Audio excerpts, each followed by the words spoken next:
Hey guys, welcome back to the channel. Today, we are watching episode 6 of The Fall of the House of Usher, the Goldbug. Now this episode features none other than Tamerlane Usher, one of the only two Usher children left after, Victorine's death. I went back and I reread all of these books. I say reread in quotations because I technically tried the audiobook version of these, which I urge you guys to do. If you guys are on a walk, if you guys are in the car, or you're doing something where you can't physically look down and read, try the audiobook version. As a voice actor and a voice acting coach, I urge you, try some different audio versions out. There are so many different people who have such a different spin with the narrative, with the music in the background. The timbre and the tone of somebody's voice can really change a story. Find the audio version that's good for you. I found a few that were great for me. I'll list the link to them down below. If you have any other questions about audiobooks or even voice acting tips, please reach out to me. I'd be happy to help you out. This one is tricky because this episode particularly deals with a lot of Edgar Allan Poe influences. It's not just The Telltale Heart or The Black Cat or Murders in the Rue Morgue. No. It's multiple stories. Tamerlane Usher's story is based off of Edgar Allan Poe's original poetic series called Tamerlane. It's a series of poems that depict choosing power over love. Loving somebody so much, but at the very end of the day, you choose power. Who does that remind you of?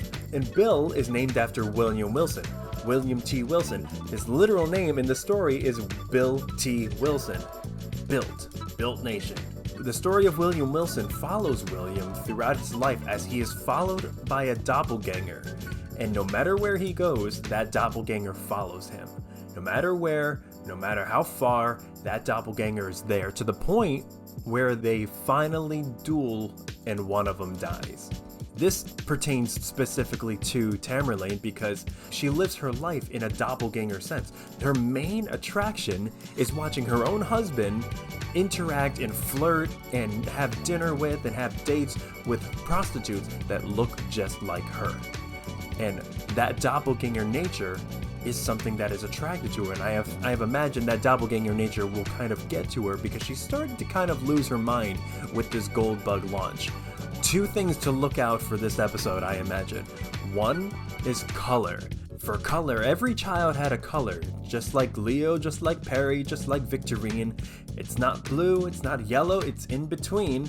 Tamerlane's color is green. I hate everything about what I just did.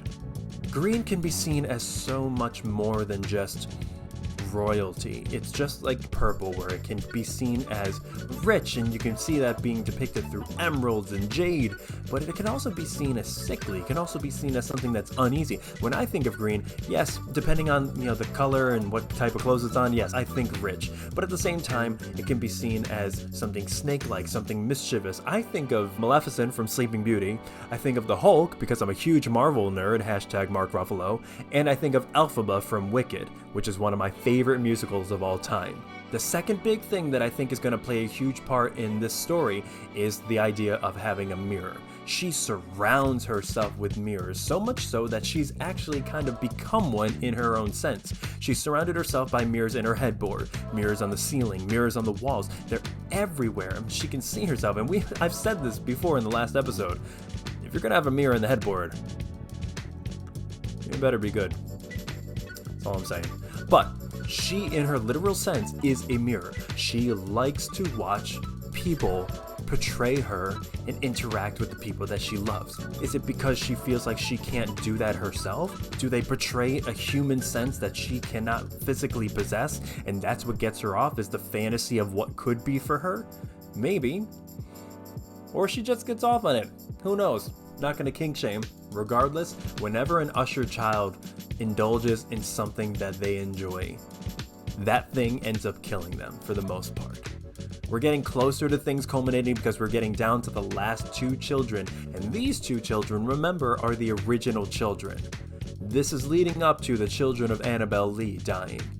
With that being said, I'm ready to get into this. We have 2 more episodes to go before the finale. I'm ready to get into it. I've been dying to figure out what the hell happened in 1979, and I want to see what happens to the other children. Before we get into the video, I urge you guys, please like, share, comment, and subscribe. Sharing is caring. Spread the word. If you guys like these videos, please tell me what else we could be watching, what else we could be doing and reacting to. I live to please, and I want to foster a brand where we explore creativity together and we overcome that creative block that is prevailing in our lives. With that being said, this is episode 6 of The Fall of the House of Usher, the Goldbug. Let's get into it.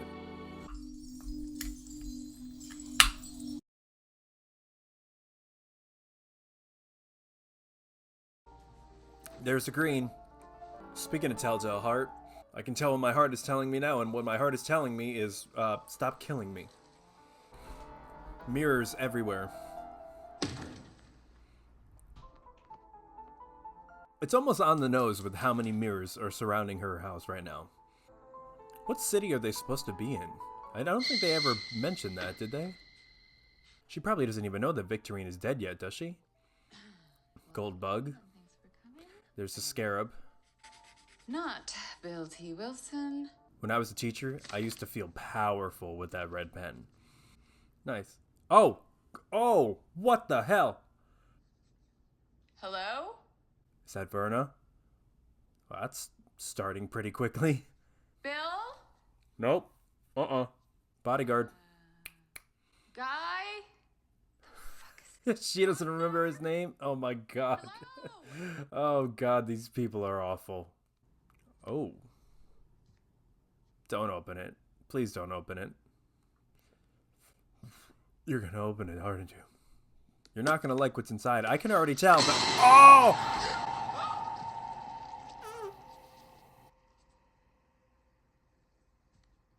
Oh, Jesus. Oh my god. You were not a good idea.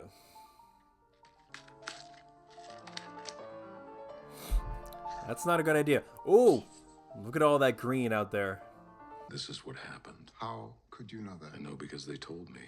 Before they died? No, not before. Oh god. The ghost told... Oh man. Oh, that's right. He was there. It's fit for a queen. I'm sorry, who are you talking to? 2 giant sapphires. That's how you send off a goddess. Oh god. God. Those priceless sapphires are a birthday gift for my sister. Oh my god. Rip the eyes out of a goddess. With my pocketbook and some patience. That's... Does that make me a god? No. Makes you awful. Don't all answer at once. Oh, what the hell? Have you been home yet? Pim told me to come straight here. Before the press gets it. I haven't spent the night in my office since the first Ligadon launch. Well, take a shower at least. Yeah. That's not what I think it is. Did you remove it yourself? I was gonna have an intern do it, but this was faster. I can't believe it. I can't believe she got to them. I saw it with my own eyes. She did it herself.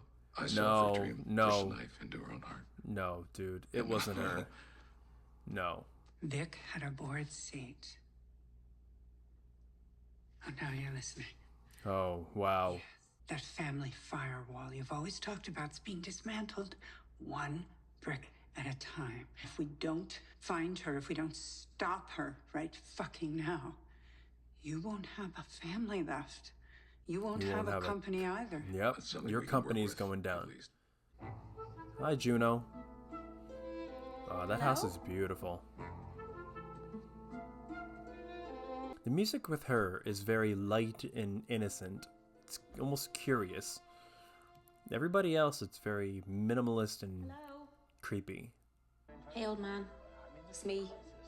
Huh. You didn't come home last night and just... I don't love that. Call me something. Breakfast of Champions. I don't think she has to be on the Ligadon anymore, does she? Christ, breakfast of fucking champions again. I said it. Tragedy has once again struck the prominent Usher family as the bodies of Roderick Usher's daughter, Victorine Lafricade and her partner, Alessandra Ruiz, were found deceased in their home in the early hours of the morning following an apparent murder-suicide. Oh my God. Dad, Yeah. an outpouring on Oh my social God. media, all expressing equal. I guess we'll have to go to another funeral. Dad, are we safe? Oh, yes. Oh my God. You're safe. What a selfish thing to say. At school.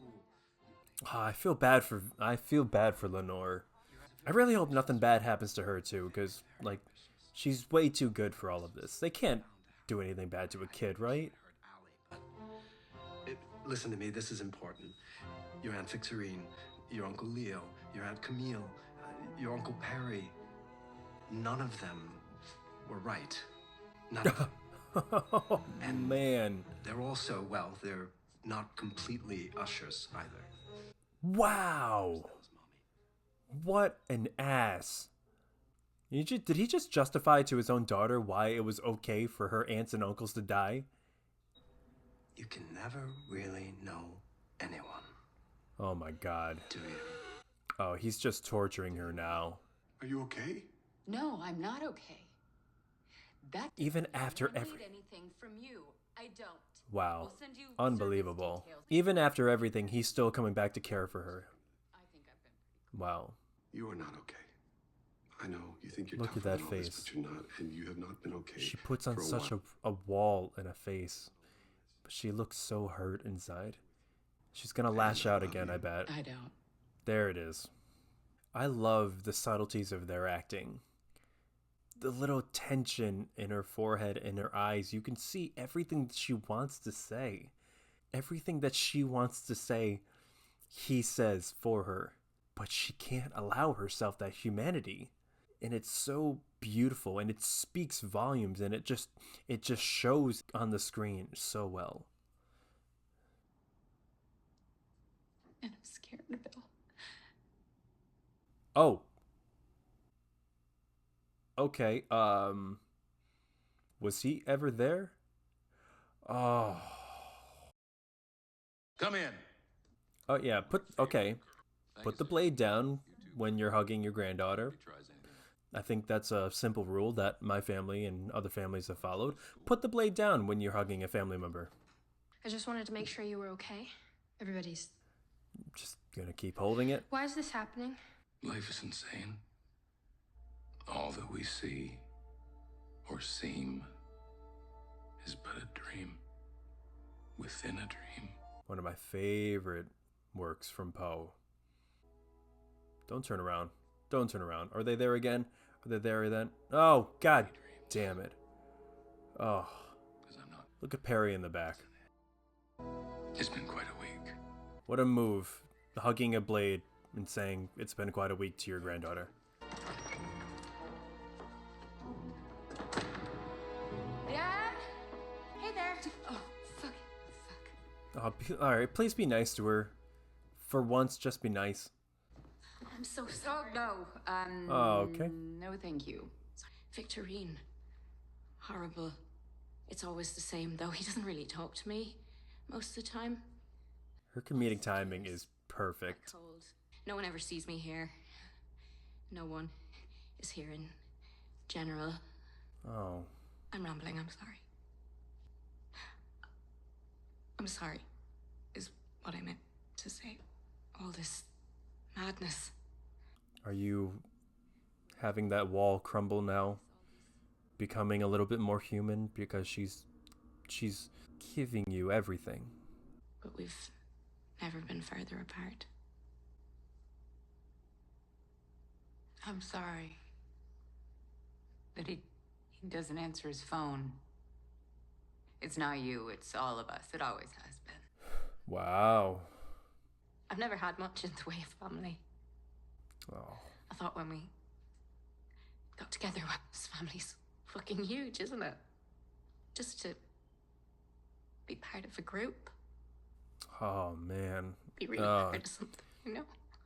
Is Juno gonna be the one to make me cry? Oh God, Juno, what the hell? Whew.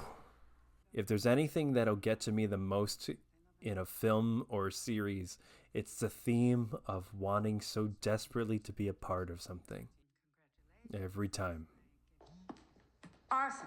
Things are escalating. I found a patient file at Vig's. Can you wear like anything a little bit like less conspicuous? There was an address on the file. You have been targeted. Oh and my this woman God. knows we are trying to find her. Oh, her address is this house. That's right. How much do you know about Arthur Pym? If you read Poe's writings, there's a whole story on who Arthur Pym is. You remember the Trans-Globe expedition? 100,000 miles. Across the Sahara. Arthur was there. Wow. Yep. While you and I What a were life. dicking around with our petty little dramas, Arthur Gordon Pym was bending the planet over and taking his piece. All right. It's a colorful way of describing it, but Always stops telling it as he gets to the North Pole. kind of shit did Santa do? We sent Arthur Gordon Pym. Of course he found her. Yeah. The man of many talents. They landed back in England in '82. I was unemployed at the time, thanks to you. Oh, God. Oh yeah, what the hell happened? At this point, isn't it all just water under the...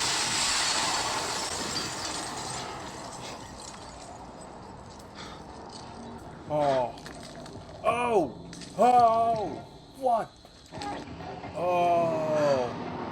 Oh, no way. No.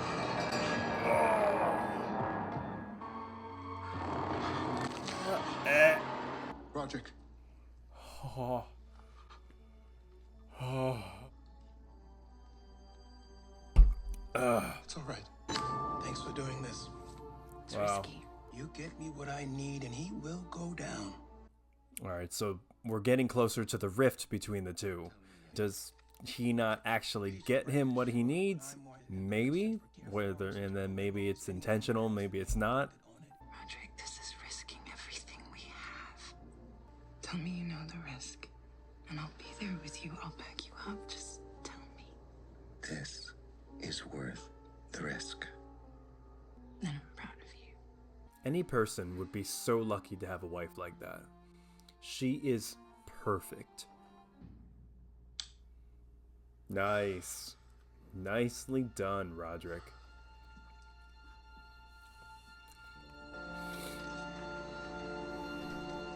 Oh, what a good shot. What a great shot. Well, whoever the director of photography was on this series did a great job. There's some really unique shots in the show. I mean, who would have thought a copier would have had an interesting cinematic appeal? I tracked down that bar you mentioned, Madeline. The location God, that you picture. gave me isn't a bar. It was never a bar.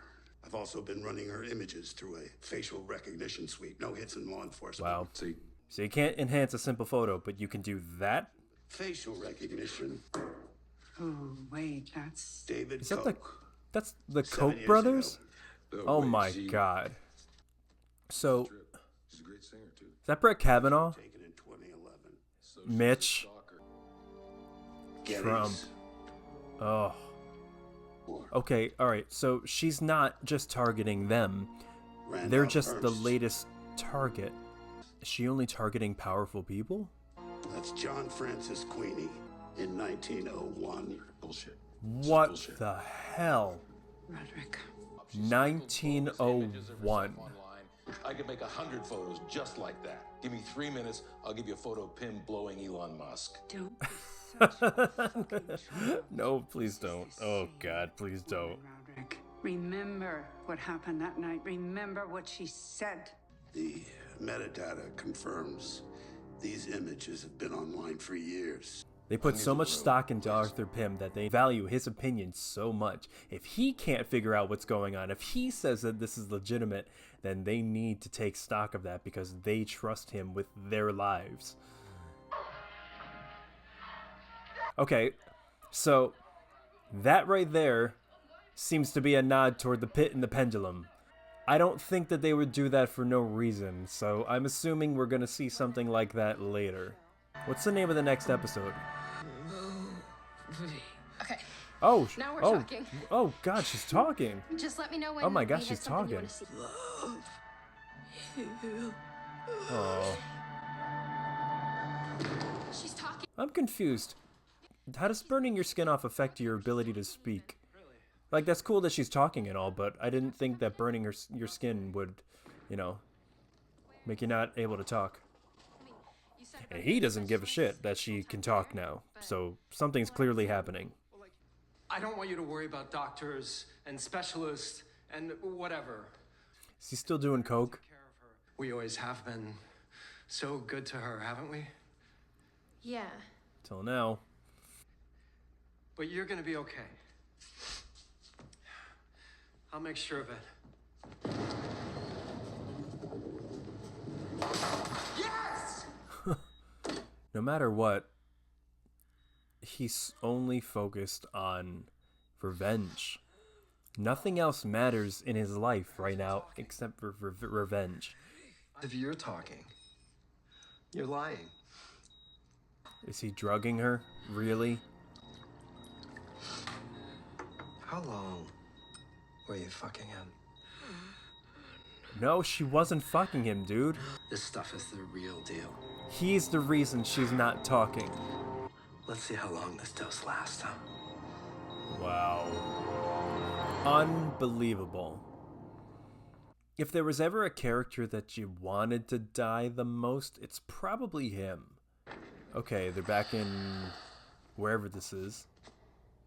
He's staring at the wall again. I nearly spat out my tea when your secretary told me where you were. I'll be up in a minute. Do you hear that? Hear what? Bills. Oh, God.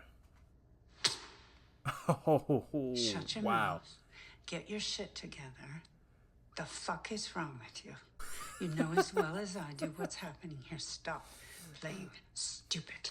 What a sisterly thing to do. The fuck is wrong with you? What the hell is behind that wall? They built up to it so much. I mean, they better reveal it within, like, the next episode, because, like, I'm gonna lose my shit. It's not the caffeine, it's the nerves. Oh, please. You've been ready That's a for this your nice whole life, fruit and platter. look at you. I just found out today that bananas are high in carbs. So that's a thing. Your face in front of the Goldbug logo. Your face in front of the Fortunato logo. Not built. A Built. fitness dork. What was that song that he sang? Heart and soul. 9 first husbands. I thought I missed him. That's the first time we heard about a husband. You ready? Of course she is. Let's go. You got this. Come on. Pull your shit together. Break both legs. At least she didn't say good luck, because that's bad luck in the theater world.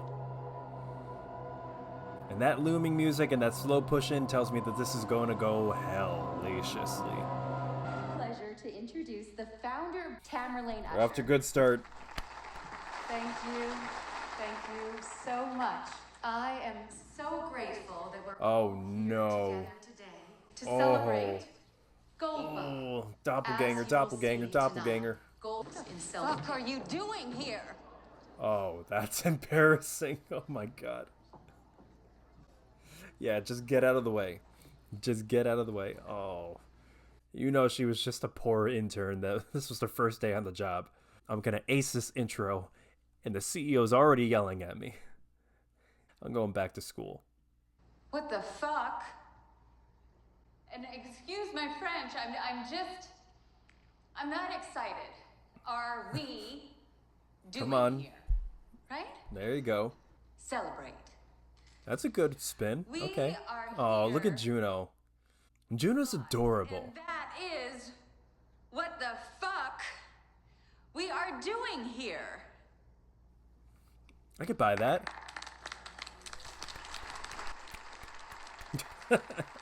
How can you not love Juno? Like, come on. It's not just Goop or Peloton. It is a lifestyle, and it will actually change your life. Good script. There you go, intern. We're back in it. A Goldbug subscription. Focus on individuality. That sounds good to me. No two boxes are the same because no two people Oh, hello. are the Oh, same. here we go. Here we go. I agree. Oh God, Juno. From all over the world. Oh my God. Items found. It is tailored to my lifestyle. Is it the maggots again, or whatever it was? French energy oil made with black diamond truffle extract. Come on. Some people say that this is the key to eternal youth. Well, I've been using it for 6 weeks, and I swear, I don't know how I look, but I feel 10 years younger. Eternal youth. It sounds synonymous with what Madeline wanted, was to be able to live to forever. Oh my God, here we are.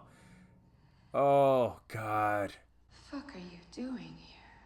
Just super proud of you. Juno, not you. Not you. The demon woman behind you, who's not the real woman. And the madness begins. Enough about me. Let's talk about you. Oh God. Oh. The lioness is on the hunt. Madeline is in the game now. I love this. I love this. We dug so deeply into your Look at her. Ooh. Ooh. your assigned seats and find what we have built for you. Watch. Mine's full of poo. All the contained in our Goldbug boxes are 100%. Juno, no. Oh no. Oh God. Okay, tonight is about positive reinforcement. I've been stressed out, working too much. So, Bill, I want you to lick her arm. This can't be real. This can't be really showing. No, it's not. Is it? No, no. Oh my God. Fuck you! Oh.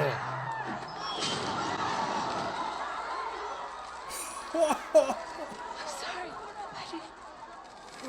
Did Juno just die? Madeline, go. Madeline, do something. Go time, go. Oh. Does she see her? Oh, she sees her. No. No.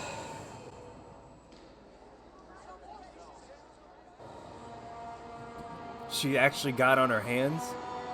Wow. That might be symbolism because somebody got their hands dirty years ago.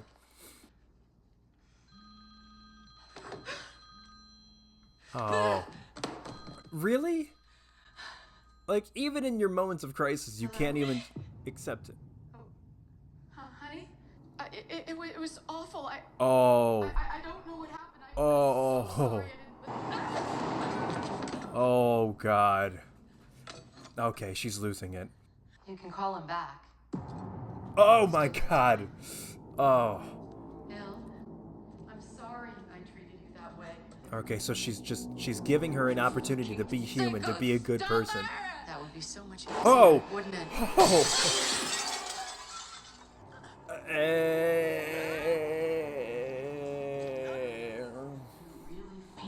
You absorbed your twin You don't know if it's a real reflection or if it's Verna. and all this time shoved to a dark corner of her skull. Oh my God, look at that green. Okay, I'm finally taking this over. is it. No, I'm kidding. I'm actually you. Ooh, What do you want? What do you want? I love that. The voiceover got closer and closer. It got louder and louder. To relax. Oh! I mean it. Fuck you! Not sure if Oh, that why turns is this the worst death? out. Besides, I thought you preferred to watch. No one can take Ah. you shot down, scorned, You should have just gotten rid of all the mirrors. 24/7. Ugh. Ugh, get some Hear shoes. Get some shoes, girl. Last- Oh, what the hell? This part Oh. has nothing to do with you. I fucked it all up. So she's admitting it. Does that mean that she's saved now? I just want... Some sleep. Oh! No, no, no!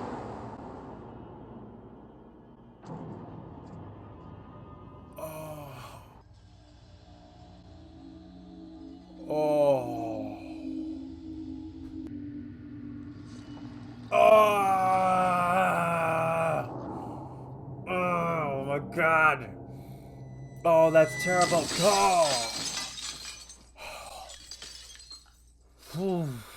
What the hell?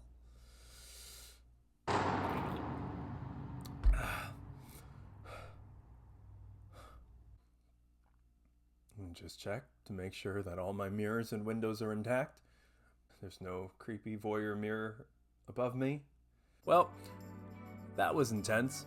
This one had such a different feel to it. I can't really put my finger on it why. The death was a slow descent into madness, as we can see. It's almost like she's playing with every single child. I mean, she definitely did with Leo. It was literally cat and mouse. Tamerlane showed a lot of growth in her character this time.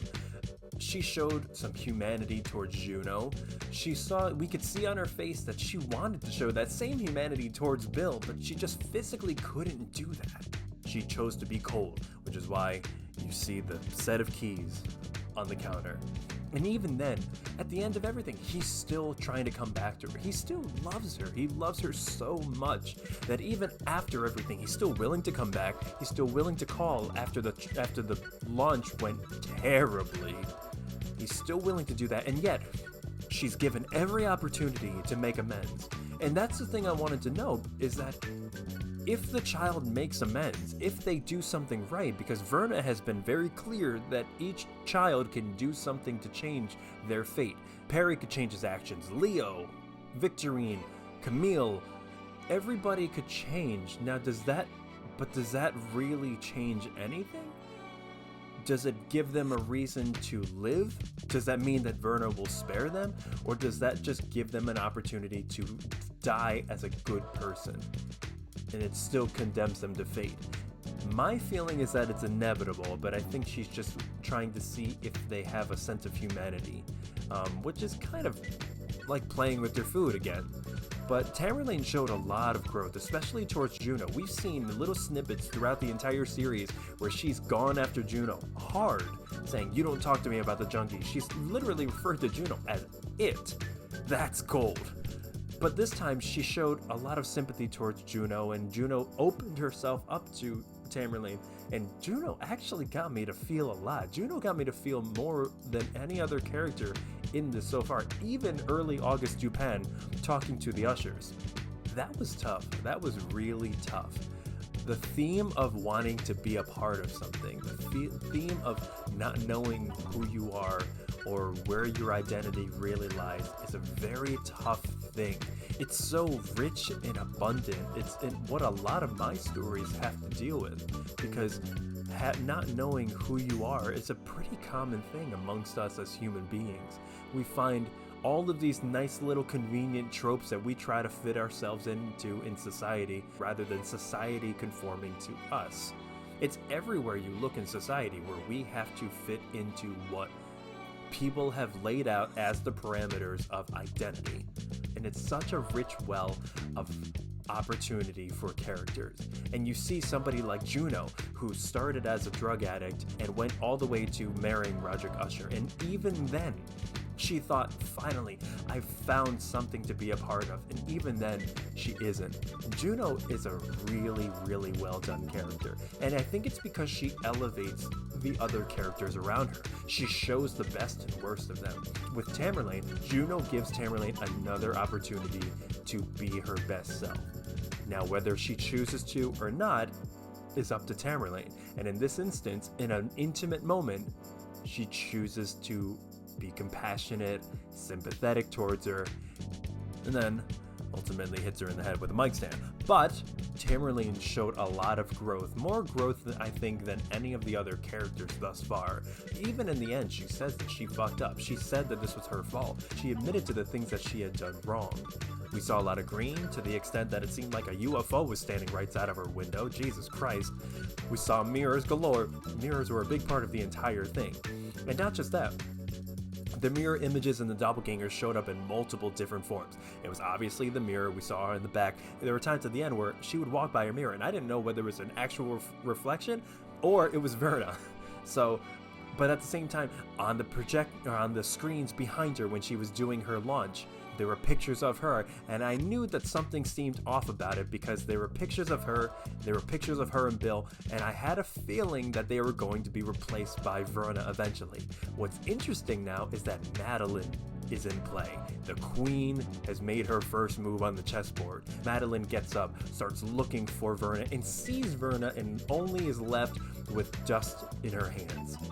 That is amazing, because I've been waiting for Madeline to start making some power moves, and now Madeline is in the game, and I can't wait. This is ramping up towards the finale. We have one more episode to go. It has to deal with Frederick. They were watching The Pit and the Pendulum. I'm assuming that has to do with the next one. I don't know. I don't remember the name of the next episode, but I'm assuming it has something to do with that. Frederick is torturing his wife, and he's lying to his daughter. So he's had about 7 episodes to be the absolute worst person he could possibly be. He's kind of been like that, but he's been a little bit goofy compared to everybody else, but at the same time, he's definitely one to throw his money around. And now he's drugging and torturing his wife. So if we could get Lenore out of that house as soon as possible, that would be great. Other than that, we'll just have to wait and see what happens. I can't stress enough how different of a feel this had. Maybe it was the cinematography choices, maybe it was the story of Tamerlane herself, and it feels different because there are less children involved, so now you get these more intimate moments with these characters. Like, we didn't see a lot of Juno before, but we're getting closer to what actually happened in 1979 because they're openly talking about it now, because the evidence is irrefutable. The house is being targeted, the ushers are being targeted, the board is being targeted now, and everything around them is starting to crumble. It's not like they can rely on Frederick, the only other person in Fortunato, because he's starting to go insane too, and his time is probably coming. But even little things like, I'm going back to that moment where young Roderick is in that dark room making photocopies of all the files. The cinematic choice to show the lighting of the copier in motion in the pitch black room. You didn't have to just do that, but it's little things like that, little subtle things like that make this show great. It adds to the mysticism of the show. So whoever the director of photography is for this show is doing wonders with telling the story. This is why people choose film and TV over an audio series, because what you have to do when you're choosing your medium is figure out what medium will do your work the most service. Obviously, you can't really see something like that if you're on stage or in an audiobook. Or even on paper for that part. So if you're going to take Edgar Allan Poe's work and transpose it onto the silver screen, what can you do to keep that aura of mysticism and macabre and eeriness alive?